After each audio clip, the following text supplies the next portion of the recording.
خۆشهاتنەوە بۆ چاوی واشنگتن. لە وەتای ڕووخانی ڕژێمەکەی تالیبان لە ئەفغانستان هێشتا شەڕەکان دژی ئایدۆلۆژیای ڕقوکینە لە زۆر وڵاتی جیهاندا بەردەوامن و بە تایبەتیش لە ڕۆژهەڵاتی ناوەڕاستدا. هەندێک لە چاودێر لەو بڕوایەدان ئەم ئایدۆلۆژێتی تونڕەویە لە ئێستادا زیاتر بەربڵاوە لە کاتێکدا جەخت دەکرێتەوە کە بەشێکی گرنگی چارەسەرکردنی ئەو ڕەوشە هێنانە ئارای سەقامگیریە.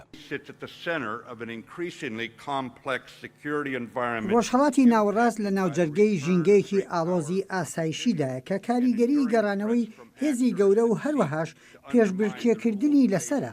بێ لەوەش مەترسی بەردەوام لەلایەن کارکتەرەکانی هەوڵی بنکۆڵکردنی سەقامگیری دەدەن لە کاتێکدا هەندێک هاوڕای ئێمە نین بۆ هەبوونی ناوچەیەکی ئاشتیانەی گەشەکرد و سەقامگیر، بەڵام ئەمریکا هەروە بەستەی دەبێت.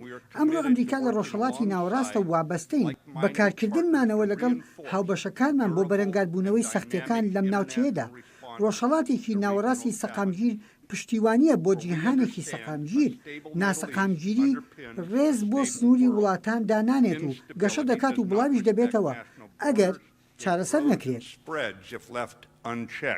هەر وڵاتێک بە شێوازی خۆی یاسای دژە تێرۆریدا ڕشت و کاری پێدەکات.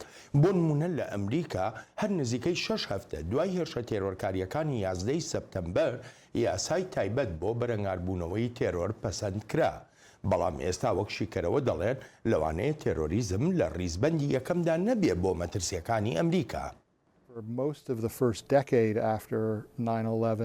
زۆربەی ئەو 10 ساڵەی پاش 11 سپتەمبەر و تا چەند ساڵی ڕابردووش تیرۆریزم لە ڕێزبەندی یەکەمدا بوو بۆ ئاسایشی نیشتیمانی ئەمریکا.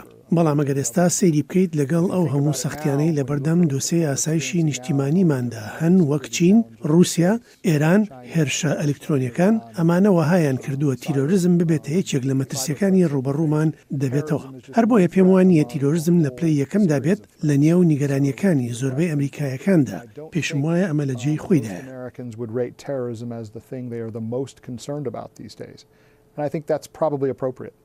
بێگومان ئەمەش بۆ مانایە نییە بگوترێ مەترسیەکان لە ئاستێکی دیاریکراوی خۆیدا وەستاون یانیش تێرۆر هەر لە تۆڕی ئەلقاعیدەدا بەرجەستە بوو بێت و جم و ژۆڵە تێرۆرکاریەکانیش هیچ گۆڕانکاریەکیان بەسەردا نهات بێت.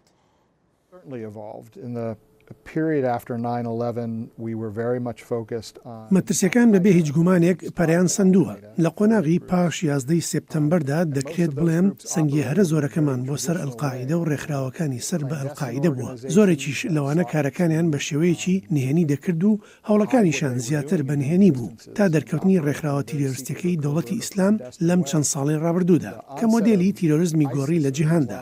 ئێستا بڕیار و سەر و سەوداشمان هەر تەنها ڕێبەران و سەرکردەکانی داعش ناگرێتەوە، بەڵکو لەگەڵ ئەو خەڵکانێشدایە کە لە ژێر کاریگەریەکانی داعشدان و یان داعش هانی داون، ینی لەو جۆرە کەسانی لەوانەیە هەرگیز داعشێکیشی نەبینی بێت. ئێستا ئەوانش وەکو کێشەی تیرۆریزمن بۆ ئێمە.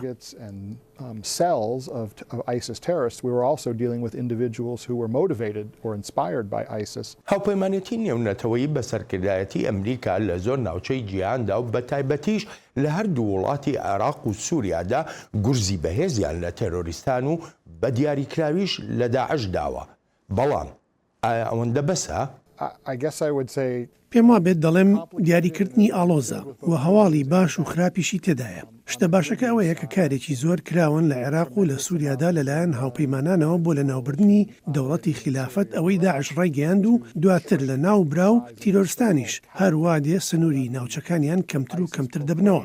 لە هەمان دەمیشدا هەواڵە ناخۆشەکە ئەوەیە ئەو ئایدۆلۆژیایی پشتیوانی لە دەوڵەتی خلافەت دەکرد زیاتر بڵاو بۆتەوە. تیرۆریزم سوودی لە دەرفەتە دیموکراسیەکان بینیوە بۆ هەڕەشە و مەترسیەکانی خۆی و دەشێت لە زۆر شوێندا ببینیت بە بەراورد لەگەڵ پێشتردا لەو ڕوانگەیەوەی ئایدۆلۆژیای داعش زۆر بە ئاسانی لە ڕێی تۆڕەکانی سۆشیال میدیاوە بڵاو بوونەوە. جایانی مەرج نییە هەر لە عێراق و سووریا بێت بۆ بەشداریکردن دەتوانیت لە هەر شوێنێکی ئەم دنیاەدا بێت و بەشداریت هەبێت لە سەرکێشیەکانی داعش و خلافەتەکەیدا. بەڵام بۆچی داعش لە نێو ڕێکخراوە تێرۆریستیەکاندا دەبێتە هەرە دیارترینیان وەک شیکەرەوە ئاماژەی پێدەکەن هەمیشە سیناریۆی نووسراوی خۆیان هەبووە بۆ هەردوو لایەنی سەرکەوتن و تەنانەت شکستەکانیشی. Made ISIS such a difficult opponent is that their narrative, that kind of ئەچێک لەو شتانەی داعشی کردە دژەبەرێکی سەرسەخت ئەو چیرۆک و بەسەرهاتانە بوو کە بۆ هاندانی لایەنگرانی بەکاریان دەهێنا و تێیدا سەرکەوتوش بوون لە هەوڵەکانیاندا بۆ هەردوو لایەنی سەرکەوتن و شکستیش. لە سەرکەوتندا باز لە گەشەکردنی خلافەت و ئەو شتانە دەکەن و خەڵکیش پەیوەندی پیانەوە دەکرد لە سووریا و عێراقیشدا. خۆگەر بە دیوەکەی تردا بواە ئەوە کردویانەتە دۆسیەی بەرەنگاربوونەوەیکی سەرسەختانە. ئەمەشیانی تەنانەت شکستەکانی خۆشیان کردبووە بەشێک لە استراتیژەتی کارکردنیان. هەرچەندە لە مەودای دوورخایاندا ئەمە نابێتە استراتیژێتێکی سەرکەوتوانە چونکە ڕوبەڕووی گرفتی ئەوە دەبوونەوە کە خەڵکێکی زۆر پەیوەندیان پێوە ناکەن. بەڵام ئەو چەکدارانەی هێشتا ماونەتەوە مای مەترسین هەم لە ناوچەکە و هەمیش لە دەرەوەی ناوچەکە. because they are going to have difficulty attracting as many individuals to join their cause as they did at their peak a few years ago. ئەگەرچی بە هەموو پێوانەیەکیش جموجۆڵەکانی داعش کۆت کراوە بەڵام هێشتاش لەگەڵ ڕێکخراوە تێرۆریستیەکانی تردا مایی مەترسیەکی گەورەن بۆ ژیانی مرۆڤایەتی. چاوی واشنگتن میوانداری حەسیب عەلی کۆزایدانش دەکا. حەسیب بەڕێوەبەری نووسینە لە بەشی لێکۆڵینەوە لە توندڕەوی لە دەنگی ئەمریکا. حەسیب جاریش کەش سوپاس دەکەم بۆ بەشداری لە بەرنامەی چاوی واشنگتندا. یەکەم پرسیاریشم لە ڕۆژهەڵاتی ناوەڕاستەوە دەست پێ دەکەم. ئەم ناوچەیی گیان پڕ لە گێرمە و کێشە. پێت وایە سەقامگیری لەو ناوچەیەدا هەر هیچ نەبێ دیاردەی توندڕەوی یا دیاردەی تێرۆریزم کەم بکاتەوە؟ Thank you for the invitation. I appreciate the opportunity to be here and talk to you about pressing issues, including terrorism. سوپاس بۆ میوانداریەکەت و بۆ ئەم دەرفەتەش لە بەرنامەکەتدا بۆ قسەکردن لەسەر یەکێک لە کێشە قورسەکانی وەک تیرۆریزم و توندڕەوی و کاریگەریەکانی لەسەر ئاسایشی جیهانی و سەقامگیری لە جیهاندا.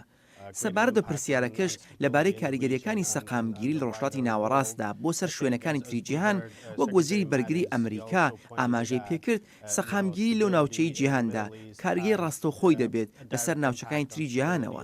بەڕاستی مەرج نییە دۆسیەی سەقامگیری لە ڕۆژهەڵاتی ناوەڕاستدا هەرتەنها لە ڕێی بەکارهێنانی لەشکریەوە بێتە ئاراوە. پێویستە فاکتەری تریش ڕەچاو بکەین لەوانە فاکتەری ئابووری ڕەخساندنی دەرفەتی ئابووری. بەگشتیش کاتێک دەگوترێت ڕۆژهەڵاتی ناوەڕاست بەو ناسەقامگیریەوە جێبهێڵە ئەمە بیرۆکیەکی گونجاو نییە و مێژوش نیشانی داوین ئەوە کارێکی دروست نییە. ئێمە لە قۆناغی بە جیهانی بووندا دەژین و جیهان بۆتە گوندێکی بچووک و لە هەر شوێنێک شتێک ڕوو بدات ئەوە کاریگەری دەکاتە سەر شوێنەکانی تریش.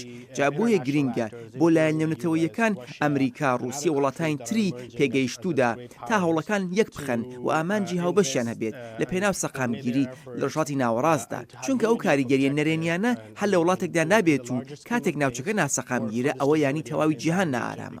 It's not only one country that will be impacted, the entire region will be impacted, and as the region is impacted, the entire world will be impacted.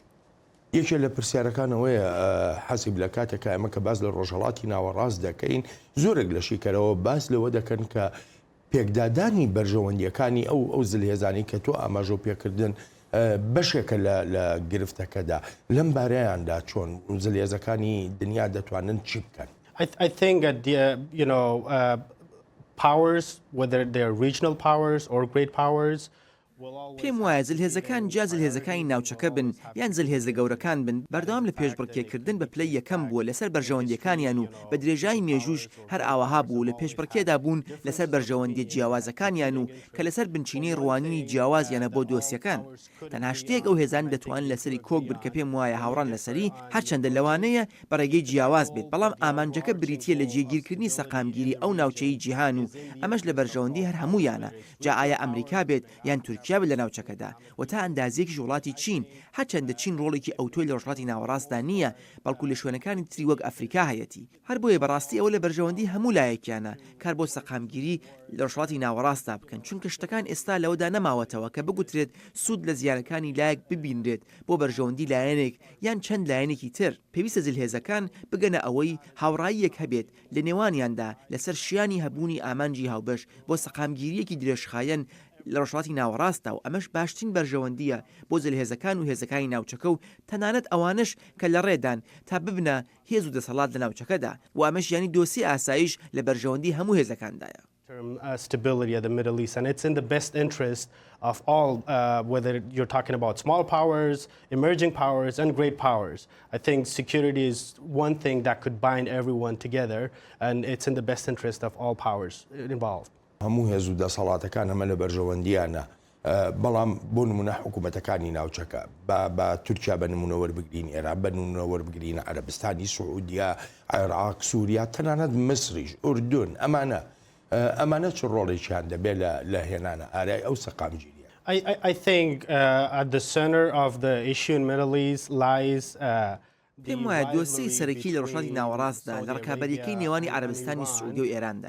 ئێرانیش دەستی هەیە لە پشتیوانیکردنی میلیشیاکان و ڕێکخراوە میلیشیایەکاندا لە ناوچەکە و ئامانجەکەشیان هەندانی پشێوی و ناسەقامگیریە. راپۆرتەکانی وەزارەت دەرەوەی ئەمریکا و راپۆرتی نێوەندە سەربەخۆکانی لێکۆڵینەوەش ئاماژە بەوە دەکەن تاران بە ملیار دۆلار خەرج دەکات لە شوێنەکانی وەک عێراق و سووریا و یەمەن و تەنانەت لە ئەفغانستانیش پشتیوانی لە هێزەکانی دژ حکوومەت دەکات و هەروەهاش پشتیوانی لە ڕێکخراو تۆریستەکان دەکات. بۆیە پێم وایە گەورەترین ئەرکێک ئێستا لە بەردەم زێلەزەکاندا ئەوەیە بگەنە شێوە بەرەنجام و هاوڕاییەک بۆ کنترۆڵکردنی جموجۆڵەکانی ئێران لە ناوچەکەدا و پێویستیشە کۆمەلگای نێونەتەوەیی بگاتەوە و بڕیاری بە ئێران بڵێت ناتوانیت چیدی دارایی بۆ توندڕەوان و تۆریستانی ناوچەکەی دابین بکەیت. حەزبڵای لوبنان باشترین نمونەیە وەک دەزانرێت سەر بە ئێران و بوونی لە سووریا و هەندێک شوێنی عێراقیشدا هەیە. پێم وایە کۆمەلگای نێونەتەوەیی پێویستە هەندێک لە بەردانەواندن بکات و ئەم لە بەردانەواندنانە چیە و چۆنە نازانم، بەڵام دەزانم هەموو لایەک هاوڕان لەسەر ئەو پارە زۆرەی ئێران لە ناوچەکەدا خەرجی دەکات کە بۆتە فاکتەرێک بۆ ناسەقامگیری ناوچەکەدا و هەروەها گەشەکردنی تۆریزمیش ئەمەی ئێران دەیکات لە کاتێکدایە لە هەردوو ڕووی ئابووری و داراییەوە لە قەیراندایە ناڕەزایی دەربڕین هەن خەڵک داوای دەرفەت دەکەن، بەڵام ئەوە تا ئێران لەم سەروەختە هەستیارەیدا پارەکەی بۆ ناسەقامگیری ناوچەکە خەرج دەکات نەک بۆ باشکردنی بژێوی خەڵکەکەی. جا بۆیە پێویستە کۆمەلگای نێونەتەوەیی ئەنجومەنی ئاسایشی نەتەوەی گرتوەکان هەر پێنج ئەندامە هەمیشەیەکی ئەنجومەنی ئاسایش وڵاتانی تریش بگەنە شێوەیەکی ڕێکەوتن تا فشاری زیاتر بخێتە سەر ئێران و بە هەمان شێوە فشارش بخێتە سەر عەرەبستانی سعودیە. ئەو هاوپەیمانیەتی بە سەرکردایەتی عەرەبستانی سعودیە کە بۆ پاشەکشە پێکردنی ڕۆڵی ئێران پێکهاتووە لە وڵاتێکی وەک یەمەن بە نمونە تێگەیشتن هەیە بۆ هەڵوێستانی سعودیەکان، بەڵام شەڕی یەمەن و زیانی گیانی خەڵکی سیڤیل لە ئاکامی شەڕی نێوان حوسیەکان کە ئێرانیان لە پشتە و هاوپەیمانیەتی بە سەرکردایەتی سعودیەکان ئەمەش بە هەمان شێوە پێویستە بوەستێت. that are occurring as a result of the war between Houthis and the Iranian-backed Houthis and the Saudi-led coalition, that needs to stop as well. بەئێمە لەم بەشەدا سووریا بە نمونە وەربگرین. قەیرانەکانی ناو وڵاتەکان یەکێکن لە هۆکارەکانی دروستبوون و گەشەکردنی تێرۆریزم. ئالێرەوەیە وڵاتانی تر هاوکات لەگەڵ بەکارهێنانی لەشکریدا هەوڵی سیاسی و دیپلۆماسیانەی خۆشیان دەدەن. سووریا بە نمونە لە سووریا هاوپەیمانەتی هەفتا وڵات بەردەوام دەبن بۆ لە ڕێگوڕیشەوە هەڵکێشانی پاشماوەکانی داعش و فراوانکردنی زەمینەی دیبلۆماسی بۆ دانوستانکردن لەسەر ئاشتیەکی درێژخایەن لەو وڵاتە بەشەڕ وێران بۆدا کە هێشتا ڕژێمەکەی ئەسەد بەهۆی پشتیوانیەکانی رووسیا و ئێرانەوە لە دەسەڵاتدایە. بەردەوام دەبین لە شەڕی دژی توونڕەویدا هەتا ئەو کاتەی مەترسی بن بۆ سەر ئاسایشی و بەرژەوەندەکانی ئێمە و هاوپەیمانەکانیشمان. قەیرانی سووریا پێویستی بە چارەسەری سیاسیانە هەیە و سوپاسگوزاری هاوبەشەکانمانین بۆ ئەو هەوڵە ماندوو نەناسانەی دەیدەن بۆ گرتنەبەری ڕێوشوێنەکانی پرۆسەی ژنێف بەپێی بڕیاری 2254 نەتەوەیە گرتوەکان. بۆ ئەمریکا بوونی ڕەوشێکی دیموکراسی ئامێز بەشێکی گەورەی چارەسەرکردنی قەیرانی سووریایە ئەڵبەت بە یارمەتی کۆمەڵگەی نێونەتەوەیی. ئەوەی ئێمە هەوڵی بۆ دەدەین لە ناوبردنێکی تەواوەتی داعشە پرۆسەیەکی سیاسی نوێیە لە سووریادا کە پاشەکشەی تێدا نەبێت و خەڵکی وڵاتەکە ڕێبەرایەتی بکەن و نەتەوەیە گرتوەکانیش کاراسانی بۆ بکات و هەروەهاش هێورکردنەوەی قەیرانی ئەو وڵاتەیە. کۆمەڵگەی نێونەتەوەیی بە وردی چاودێری جموجۆڵەکانی داعش دەکا هەرچەندە سەرکردە سیاسیەکان و لەشکریەکانیش لە وڵاتێکی وەکو عێراقدا لە پاش ڕزگارکردنی شاری مووسڵ ڕایانگەیان داعش کۆتایی پێهات، بەڵام هێشتا ژمایی مەترسیە بۆ عێراق و عێراقیەکانی. Most Daesh's movements in recent months زۆربەی جموجۆڵی داعش لەم چەند مانگەدا لەو بیابانەدا بووە کە ناوەڕاستی عێراق تا سنووری سووریا بە پارێزگاکانی ئەنبار و نینەوە دەبەستێتەوە بۆ چارەسەرکردنیش عێراق هەزاران سەربازی ناردۆتە سەر سنووری سووریا بۆ سەرکوتکردنی داعش کە هێشتاش کۆنتترۆڵی هەندێک ناوچەی سەرسنووریان لەدەستە لە هەریمی دیرە زوور هەروەها هێشتاش داعش لە هەندێک ناوچەی عێراق جموجۆڵی هەیە وەک کەرکوک سلاحەدین و دیالە notably in Kirkuk, Salahuddin and Diyala. بۆ شیکەرەوە مەرج نییە چارەسەریەکان لە مەودایەکی کورتخایەندا بن و وڵاتەکان لە پاش سەرکەوتنەکانیان بەسەر تێرۆریزمدا ئیتر سەقامگیری بێتە ئاراوە بەڵکو هەلومەرجی تریش بە پێویست دەزانن. I think it depends on what that outcome looks like. If that outcome is پێم وایە ئەمە دەکەوێتە سەر بەرەنجامەکە ئەگەر ئەو بەرەنجامە دەوڵەتێکی سووریایی بێت و بتوانێت سنوورەکانی خۆی بپارێزێت و ڕێگری بێت لەوەی تیرۆریزمی نێونەتەوەی سنوورەکانی ببەزێنێت ئەوە دەشێت وەک پەرەسەندنێکی ئەرێنی لی بڕوانیت بەڵام ئەگەر ئەو جۆرە دەوڵەتەی سووریا هەبێت و مێنێتەکانی کۆمەلگەی سونەت تایدا چارەسەر نەکرابن لەگەڵ کێشەکانی تریشدا ئەوە زەمینە خۆشکەرێک دەبێت بۆ تیرۆریزم و داعش هەرمایەی سەرنج دەبێت من بۆ خۆم گەشتبین نیم بەوەی لە مەودایەکی کورتخایەندا چارەسەری کێشەی سووریا بێتە ئاراوە کە ببێتە یارمەتی دەربۆمان لە شەڕی دژە تیرۆردا. So I'm not particularly optimistic that we will see any settlement in Syria in the near term that will help us on the terrorism front.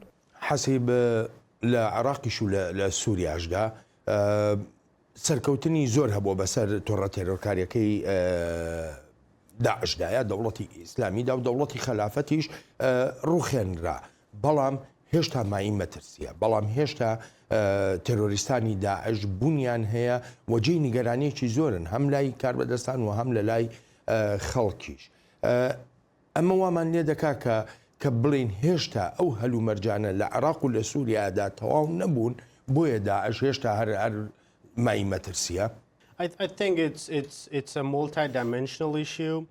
پێم وایە ئەمە دۆسەیەکی فەڕەهەندیە من بۆ خۆم لەگەڵ ئەو ڕوانیندا نیم کە تیرۆریستانی دەوڵەتی ئیسلامی شکەسیان نەهێناوە بەڵکو پێم وایە دەوڵەتی ئیسلامی کە ڕۆژ لە ڕۆژان ناوچەیەکی بەرفراوانی لەدەستدا بوو لە عێراق و لە سووریادا لە ئێستادا کە قسە دەکەین لە سەدانەوە دوو هەشتی ئەو ناوچانە ڕزگار کراون و تونندڕەوان لەو ناوچانەش نەماون و لە ڕووی جۆگرافیشەوە وگوتم لە ڕووبەرێکی زۆر بەرتەسکدان ئەمە کە پێی دەڵێن شەڕی دژە تۆریزم ناچێتە خانەی ئەو شەڕەباوەی کە بەمانە کلاسیکەکەیەتی و ناشبێت بەو شێوەیە سەیری بکرێت لە شەڕەباوەکاندا بەرامبەرێک دەوەستینەوە و وادەیەکێ بۆی وەک کردە لەشکرەکانی دەکرێن کە دەکوترێت 3 یان 6 یان 9 مانگ لەو شەڕانەدا تۆ ژمارەیەک ئامانجت هەن کە ئەو ئامانجانت پێکان ئەوە ینی کردە لەشکرەکەت تەواوە بەڵام نازانرێت شەڕی دژە ترۆر چەند دەخایەنێت ئەوە تا دەوڵەتی خەلافە لە ناو براوە بەڵام ئەوەی ماوەتەوە ئایدیۆلۆژیاکەیەتی بیریشمان نەچێت کە دەوڵەتی ئیسلامی زیانێکی زۆری داوە لە تۆڕەکانی ئینتەرنەتیدا بەهۆی ئەو جموجۆڵانەی دەیکەن تا خەڵکی زیاتر بەلای خۆی ڕابکێشێت و بیان خاتە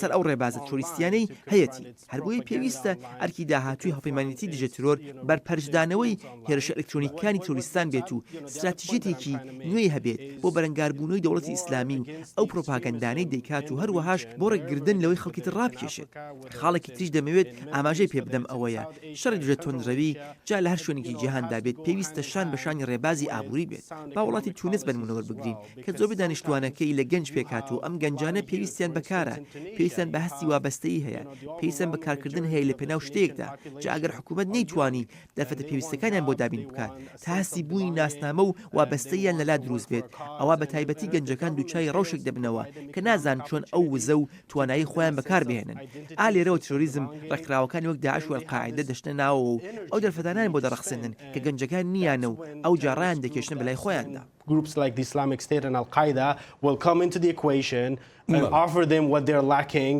and recruit them. ئەمە هەمووی دروستە ئەمەی کە باسیەکەی بەڵێ وایە داعش بۆ نمونە زۆربەی هەر زۆری ناوچەکانی خۆی لێ دەستداوە بەڵام ئایدۆلۆژێتی داعش هێشتا هەر لەوەیە بیرکردنەوە داعشیەکان هێشتا هەر بوونیان هەیە من مەبەستی پرسیارەکەم ئەوەیە ئایا دیموکراسی ئەتوانێت شەڕی ئەو ئایدۆلۆژیەتە بکە ئایا دیموکراسی دەتوانێت ببێتە ئەڵتەرناتیڤێک بۆ ئەو خەڵکی کە دوای داعش کەوتون سیستمێکی سیاسی نوێ بۆ نمونە لە سووریادا دەتوانێت چارەسەری ئەوە بێ؟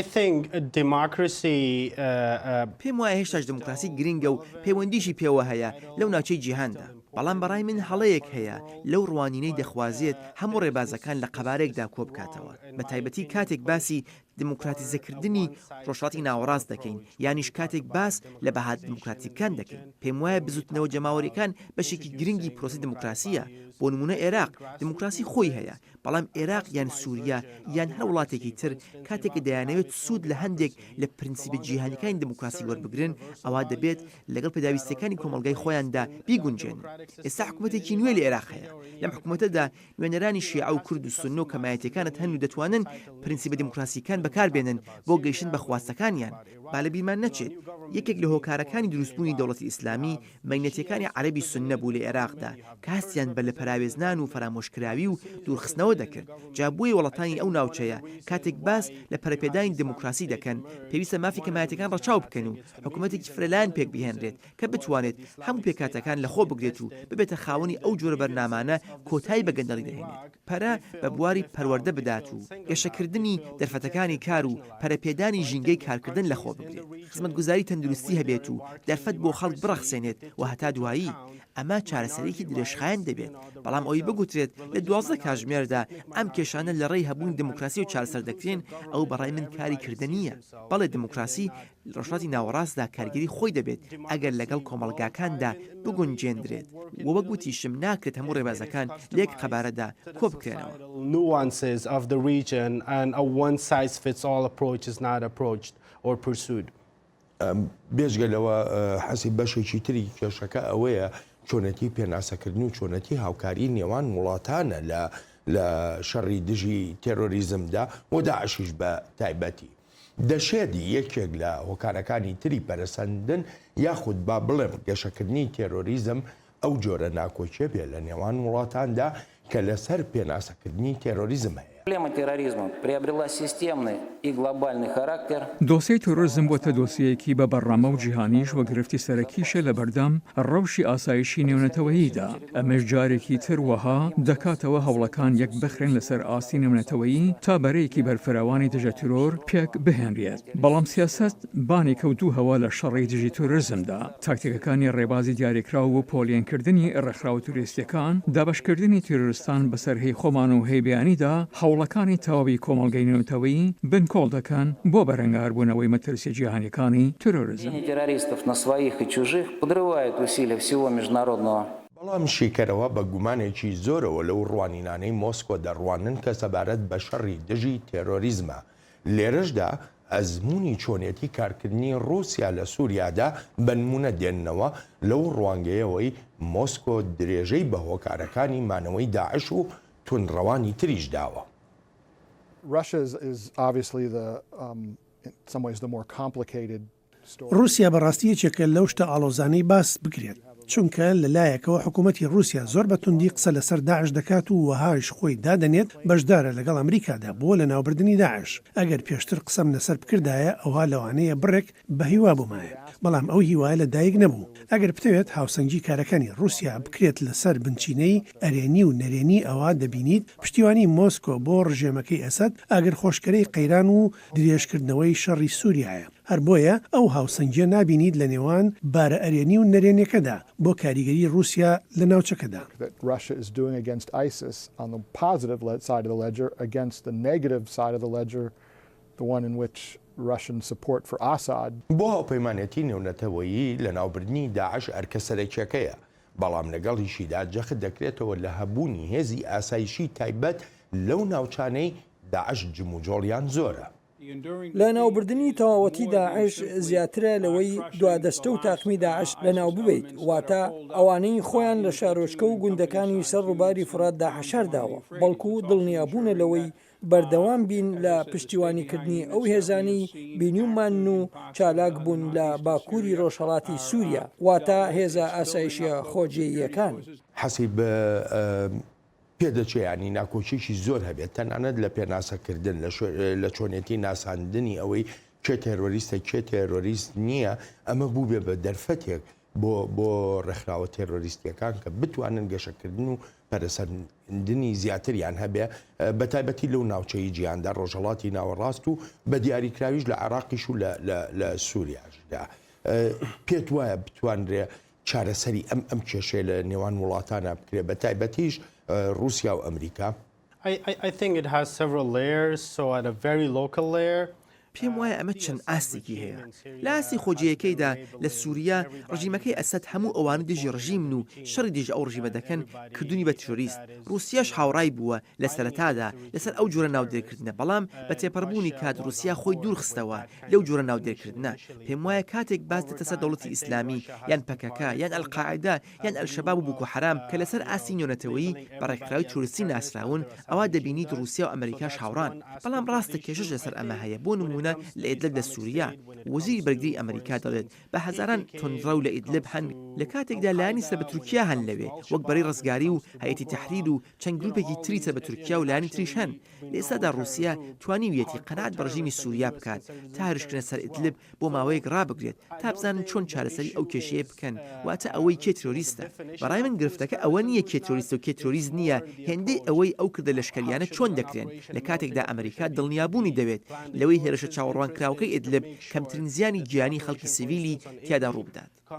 at a minimum cost to civilian lives. There are civilian casualties potentially involved. بەڵێ ئەگەر یارمەتی بێ ینی ئەو جیاوازیە کە لە دانانی ئەم ڕێکخراوە بە تێرۆریست دەویتر نا لەلایەن ئەم وڵاتانە و تەنانەت تا ئەندازەیەکیش وڵاتەکانی تری ناوچەکەش ئەمە دەرفەتەکە بۆ گەشەکردنی تێرۆریزم نازام لەوا لەگەڵمان یان نا. I agree with you to some extent, and I think part of the reason why تا ئەندازێک هاوڕاتم ئەمەش بەشێکە لەو هۆکارەی کە هەروە دێ و ئەم کێشەیە لەو ناوچەیی جیهاندا ئاڵۆسەر دەبێت بە تایبەتیش کاتێک دێتە سەر باسی ئەوەی کێ بە ئامانج بگیرێت چۆن بە ئامانج بگیرێن چ ڕێگەیەک بگیرێتە بەر ئایا هێرشی ئاسمانی بێت یان زەمینی ینی بیرکردنەوە لەو ڕەهەندانە لەلایەکی تریشەوە بوون منە تورکیا لە سووریا هێزەکانی سووریا دموکرات هەیە کە یەپەگە بەشی هەرەسەرەکیەتی ئانکارە بە باڵێکی پەکەکە دەزانێت وەک هێزێکی تۆریستی سەری دەکات لە کاتێکدا ئەمریکا بە هاوپەیمانی دەزانێت لە شەڕ دژی داعشدا جا تۆ جیاوازی ئاوات هەیە کە پێم وایە لەگەڵ تێپەڕبوونی کاتدا بڕاوێتەوە بەڵام لە ڕوبەری ڕوانیندا بەگشتی پێم وایە ئەمریکا و رووسیا هاوڕان لەسەر ئەوەی کێ تۆریست و کێ تۆریست نییە جا ئەو جۆرە جیاوازی ڕوانینیەی تورکیا هەیەی لەگەڵ ئەمریکادا دەکرێت وها بکات بڵێن سروشتی کێشەکان لە ڕۆژهەڵاتی ناوەڕاستدا ئاڵۆزتر دەکات وەک لەوەی کە هەیە جیاوازیەکە هەر لەمەدا نییە بەڵکو لە ڕووی دیپلۆماسیشەوە جیاوازی هەیە بۆ نمونە وشێژەکانی ئاستانە هەن کە ڕێگای رووسایە بۆ چارەسەرکردنی سیاسیانەی قەیرانی سووریا و لە بەرامبەریشدا کۆبوونەوەکانی ژنێف هەن کە نەتۆیەکگرتوەکان ڕێبەراتی دەکات و ئەمریکاش پشتیوانیەتی بۆ هێنانە ئارای چارەسەری سیاسی لە سووریادا رووسیا بە شوێن جێگیرکردنی بەرژەوەندەکانی خۆیەتی و ئیدی ئالێرەوە کێشەکان ئاڵۆسر دەبن لەو ڕۆوەی ژمارەیەک لایەن دەکەونە پێشبڕکێ لەسەر بەرژەوەندی و ئامانجەکانی. There are multiple parties involved with multiple competing interests and objectives. یەکێ لە پرسیارەکانم بەڕاستی ئەوەیە ئێستا تورکیا لە شەردایە لەگەڵ هێزەکانی سووریایی دیموکرات وەک خۆشتەزانی کە پەگە بەشی هەرە سەرەکیەتی ئەلەم شەڕەدا ئەگەر داعش و ڕێکخراوە تەرۆریستەکانی تر بەرژەوەندیانتیانە بێ چ لایەکەیە کە بەرژەوەندی لەم شەڕە وەربگرێ بێژگە لە تورکیا خۆی کە مەبەستی دیاریکراوی هەیە ئێمە جۆمان لێبوو جەمیس جێفری یاری ئەویش ئاماژە بەوە دەکات کە دەڵێ پێویستە ئەو هێزانی کە پاراستنی ناوچەکانیان لە ئەستۆیە یاخو هێزە خۆجێیەکان تۆکمە بکرێن بەهێز بکرێن بۆ پشتیوانیش بکرێن ئالێرەدا بێجگە لە داعش پێم بڵێ کەیتر سودمەندە بێت لە شەڕێکی لەو شێوەیە. I think US officials have said this time and again that پێم وایە کە ڕدەستانی ئەمریکا بەردەوام وتویانە شەڕ نێوانی هەڵپەیمانەکان جا ئایا تورکیا بێت یان هەر وڵاتێکی تر و هەروەهاش ئەو جیاوازیانەی کە هەن لەسەر ئەوەی کێ بکرێتە ئامانج وەرچەرخانی سەنگیەکانە لەسەر شەڕی دژە وەزیری بەرگری ئەمریکا ئەمەی وتووە و کاربەدەستانی تریش نیگانی خۆیان لەسەر ئەو دیاردەیە باس کردو جا بەڕاستی ئەگەر جەختکردنەوەکان لەسەر ئەوە بن ئایا یەپەگە سەر بە پەکەکەیە یان نا ئەوە ینی وەرچەرخانی سەنگیەکان لەسەر گرنگترین ئەرک بۆ لە ناوبردنی تەواوەتی داعش لە عێراق و لە سووریاشدا بەڵێ ئەمە جێی نیگەرانی هەم کاربەدەستانی ئەمریکا و هەمیش وڵاتانی تری ناوپەیمانەتی دژە داعشە و وڵاتانی تریش لەسەر ئەمە نیگەرانی خۆیان دەربڕیوە. Officials from the global coalition against the Islamic State. A number of countries have voiced this concern.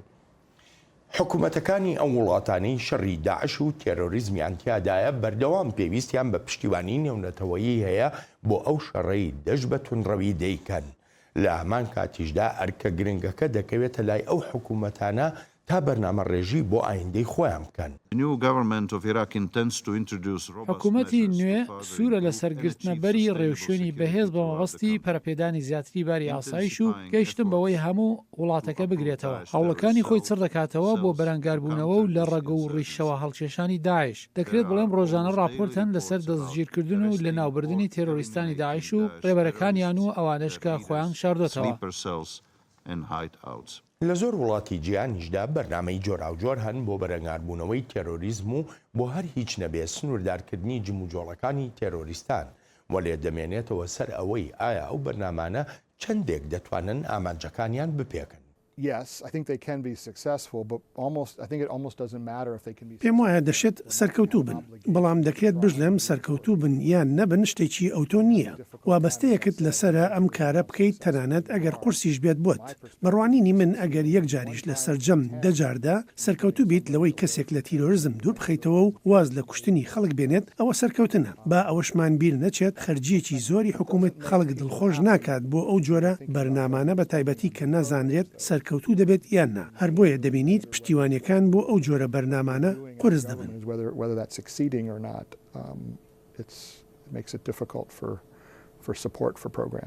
حەسیب لە سەرەتای بەرنامەکە ئاماژە بۆەوە کرد کە حکوومەتی نوێ لە عێراق پێکهاتووە. ئەم حکوومەتە وەکو جۆمان لە نوێنەری نەتەوە یەکگرتوەکانیش بۆ ئاماژە بەوە دەکا کە بەرنامە ڕێژیەکی گەورەی کردووە بۆ چارەسەرکردنی بە تایبەتی کێشەی تێرۆریزم. پێ دوایە حکوومەتی عێراق بتوانێت سەرکەوتوو بێ؟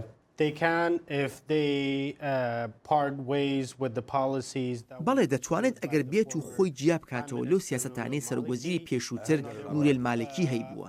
ئەو کاتە ناڕزاییکی زۆر هەبوو لەناو کۆمەڵگەی سونەکاندا کە نوێنەرایەتەکەی ڕاستەقینەیان نەبوو لەناو حکوومەتدا و ئەو جا ڕێکخراو تۆریستەکان و دەوڵەتی ئیسلامی سوودیان لەم کەلە نەبینی.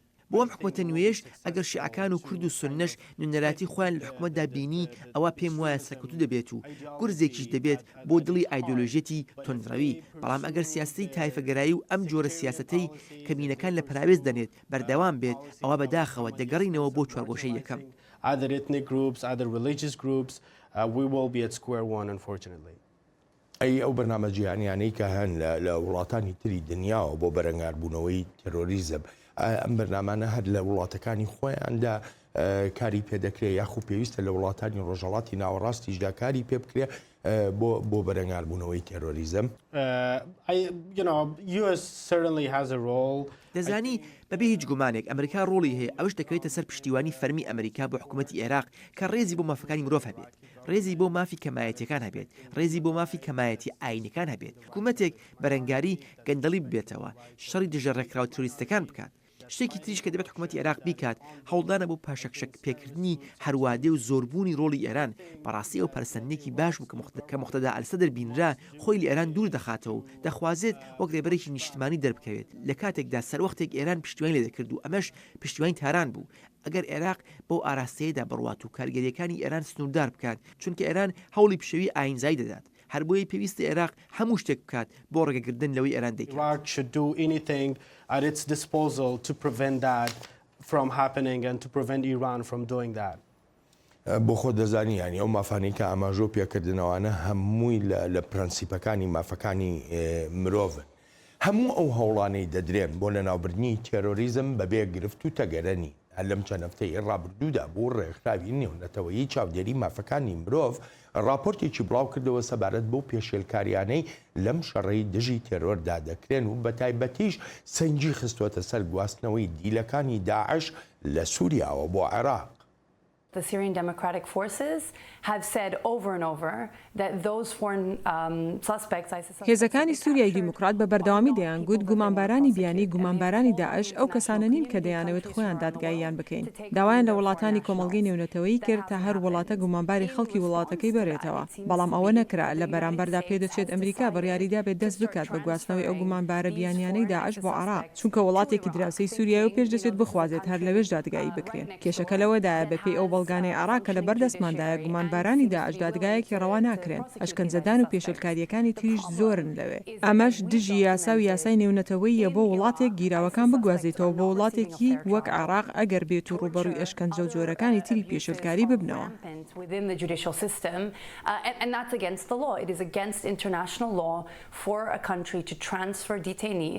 شیکەرەوە باس لەم دیاردەی پێشەلکاریانە دەکەن وەلێ ئاماژەش بەوە دەکەن ئەی دەبێت چارەسەر چی بێ لە کاتێکا پێویستە بە وڵاتێکە لەم شەڕەدا دژی تێرۆر بەڵام خاوەنی تۆمارێکی خراپی مافەکانی مرۆڤن.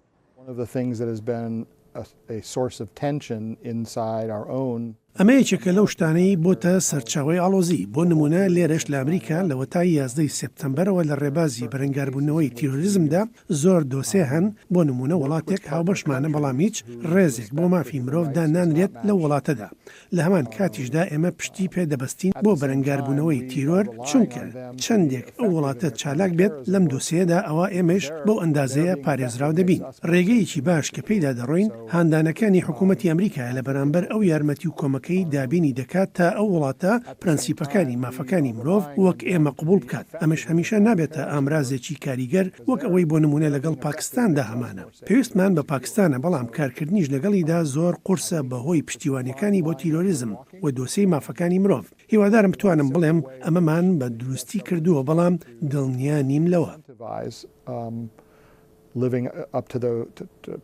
To standards on human rights is to condition whatever assistance we provide. ڕێکخراوی نێونەتەوەیی چاودێری مافەکانی مرۆڤ سوورە لەسەر ئەوەی پێویستە ئالێرەدا یاسا نێونەتەوەیەکان ببنە سەنگی مەحەک و تەواوی بڕیارەکان و کردەکانیش بەپێی ئەو یاسایە بن و جەختیش دەکاتەوە لەوەی تەنانەت پێویستە مافەکانی دی لە تێرۆریستەکانیش پارێزراو بن. هێزە سەربازیەکانی ئەمریکا لە عێراق و سووریا و وابەستن بە یاسا نێونەتەوەییەکان و ئەم یاسایانەش ڕێگەیان پێدەگرێت لەوەی گیراوەکان بگوازنەوە بۆ وڵاتێک تیایدا ڕوبەڕووی ئەشکەنجە و دادگایەکی ناڕەوا ببنەوە. ئەوەی دەتوانین بیڵێن لەسەر بنچینەیەکی لێکۆڵینەوەکانمان ئەوەیە کە پێدەچێت ئەمریکا هیچ هەنگاوێکی نەنابێت کاتێک ئەم گواستنەوەی کردووە بۆ دڵنیابوون لەوەی ئەو گیراوانە ڕوبەڕووی ئەشکەنجەدان و دادگاییکردنێکی ناڕەوا نابنەوە. ئەمەش خۆی لە خۆیدا وەها دەکات گواستنەوەی گیراوەکان نایاسایی بێت. حەسی بەڕای تۆ دەکرێت پێشەلکردنی مافەکانی مرۆڤ لە شەڕێکی ئاڵۆزی وەکو شەڕی دژی تێرۆردا بکرێت بە بیانوویەک یاخو شەڕەکە بکرێت بە بیانوویەک بۆ پێشەلکاری لە مافەکانی مرۆڤە؟ پێم وانی پێویستە ڕێگە بۆ بدرێت پێشم وانی بەم بەس ڕێگەی پێدرابێت بەگشتیش بۆ ئەمریکا و بۆ وڵاتانی ڕۆژ ئاواش ئەوەی کە جێی خۆشببختیە ئەوەیە جار وڵاتێک بێت ئەمریکا بریتانیا وڵاتانی ئەندامی ناتۆ دامەزراوی بەهێسن لە هەرێک لە وڵاتانەدا بۆ دموکراسی تەنانەت ئەگەر بە مەبەست پێشەلکاری مافەکانی مرۆڤ کرا لەلایەن هەر وڵاتێکیانەوە ئەوە لێکۆڵینەوەی تەواوی لەسەر دەکرێت و سزای لەسەر دەدرێت پێم وایە شەر دژە ترۆر و تۆندڕەوی جاایە لەلایەن ناتۆوە بێت یان هەپەیمانەتی دژداعشەوە ئەوە پاراستنی مافەکانی مرۆڤ ڕزگردن لەو مافە جیهانیە دیاریکراوانە ئەرکی هەموو لایەکە و پێشم وایە پێویستە لە پێشەنگی ئەم هەوڵەدا بن و نابێت فرامۆش بکرێت چونکە پێم وایە ئەوە هەڵەیە و بە دڵنیایی ئەمە ڕێبازی یەکێک نییە لە وڵاتانی ڕۆژ ئاوا تا چای خۆی دابخات لە پێشەلکردنی مافەکانی مرۆڤ هەر کەسێکیش ئەوەی لەسەر بەسەرمێنرێت ئەوە دادگایی دەکرێت بەڵێ وڵاتی شەن تۆریزم وەک بیانوویەک بەکاردێنن بۆ سەرکوتکردنی گەلانی خۆیان ویگەرزەکان لە چین بۆ نمونە یان ڕۆهینگا لە میانمار ئەوە تا لەشکری میانمار بە بیانووی بوونی توندڕەوان ڕەوای دەدات بە سەرکوتکردنی ڕۆهینگیا بۆیە ڕاستە وڵات هەند توریزم بەکاردەهێنێت. Rohingyas that there are militant groups within Rohingyas so states have used that. ببوورە کاتم زۆر کەم ماوە بەڵام بە خۆ دەزانی یەکێ لە کێشەکانی ئەمریکا بە تایبەتی لە ڕۆژهەڵاتی ناوەڕاستدا مەسەلەی وێناکردنی ئەمریکا لەو ناوچەیەدا پێ وایە شەڕی دژی تێرۆری یارمەتی ئەمریکا بدا بۆ وێناکردنیێکی باشتریانی تا وێناکردنیێکی باشتریە بێ لە ناوچەکەدا. ئەگەر بێت و پێکەوە بن لەگەڵ هاوکاری مرۆڤیەکان و کۆمەک و یارمەتی تریژ لە بواری جیاوازدا ئەوە بەڵێ یارمەتی دەرە بۆ باشترکردنی وێنای ئەمریکا لەو ناوچەیەدا. پێم وانییە وێنای ئەمریکاش خراپ بووبێت چونکە هەر شتێکی ئەمریکا دەیکات یارمەتیدانە بۆ هێنانە ئارای سەقامگیری و ئاسایش لەو ناوچەیەدا ڕاستە زیانی گیانی و زیانی تری لابەلا هەن و کاریگەریان هەبووە بەسەر وێناکردنی ئەمریکاوە بەڵام ئەگەر ئەمریکا لە ڕێی دامەزراوەی USAیدەوە پرۆژەی تر و پرۆژە مرۆڤیەکان جێبەجێ بکات ئەوە بەدڵنیاییەوە یارمەتیدەر دەبێت. Implements other projects, other humanitarian projects there, it will certainly help. حەسیب زۆر سپاس دەکەم بۆ بەشداریت لە بەرنامەی ئەمڕۆی چاوی واشنگتن سپاس دەکەم. دا بەرنامەیەکی نوێی چاوی واشنگتن ڕێز و خۆشەویستی بەڵێن ساڵح پەسەند بفەرموو.